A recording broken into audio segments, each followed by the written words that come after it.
बच्चों, इस वीडियो में हम लोग सॉल्व करेंगे एनसीईआरटी के एक्सरसाइज 4.4 का क्वेश्चन नंबर 17 और 18। तो सबसे पहले question number 17, let A be a non singular square matrix of order 3x3। A एक ऐसा मैट्रिक्स है जो स्क्वायर है, यानी जितने रो उतने कॉलम, और वो नॉन सिंगुलर है, मतलब उसका इनवर्स पॉसिबल है, इनवर्स एग्जिस्ट करता है।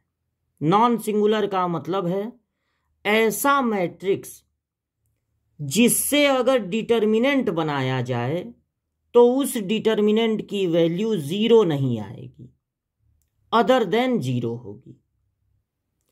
तो पूछा जा रहा है कि एडजॉइंट ए अगर निकालें और उससे डिटर्मिनेंट बनाएं, क्या बनाएं? डिटर्मिनेंट, तो वो किसके इक्वल होगा?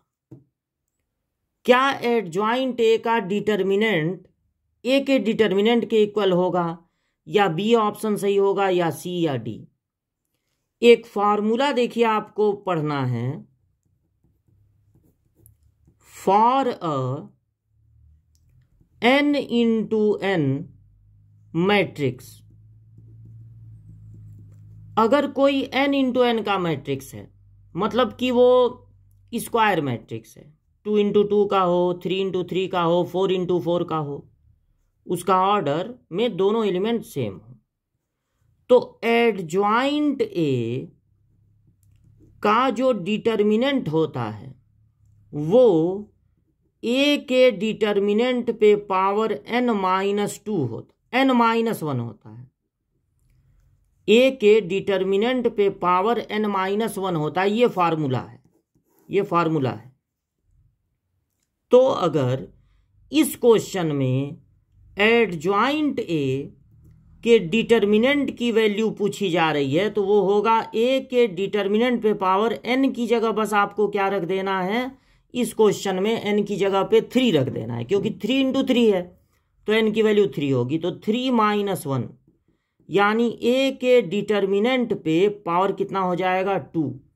इसका मतलब ये जो b वाला ऑप्शन है वो सही है, b वाला ऑप्शन सही है। बस यहां पर यही फार्मूला आपको याद करके काम करना है। अब देखिए आप क्वेश्चन नंबर 18। क्वेश्चन नंबर 18 में है, if a is a invertible matrix, यानी ए जो है एक मैट्रिक्स है लेकिन इनवर्टिबल है, मतलब उसका इनवर्स पॉसिबल है। इसका मतलब यह है कि वो नॉन सिंगुलर है, इसका मतलब यह है कि वो नॉन सिंगुलर है। ऐसा मैट्रिक्स है कि अगर उससे डिटर्मिनेंट बनाया जाए तो उसकी वैल्यू 0 नहीं आएगी, मतलब उसका इनवर्स पॉसिबल है। ऑफ ऑर्डर 2, वो 2 सेकेंड ऑर्डर का है, मतलब उसमें 2 रो हैं और 2 कॉलम है। सेकेंड ऑर्डर का मतलब उसमें 2 रो हैं और 2 कॉलम है। तो अगर डिटर्मिनेंट ए इनवर्स देखा जाए, मतलब उसका इनवर्स निकाल के उससे डिटर्मिनेंट बना के उसकी वैल्यू निकाली जाए, तो वो इन सब में किसके इक्वल होगा?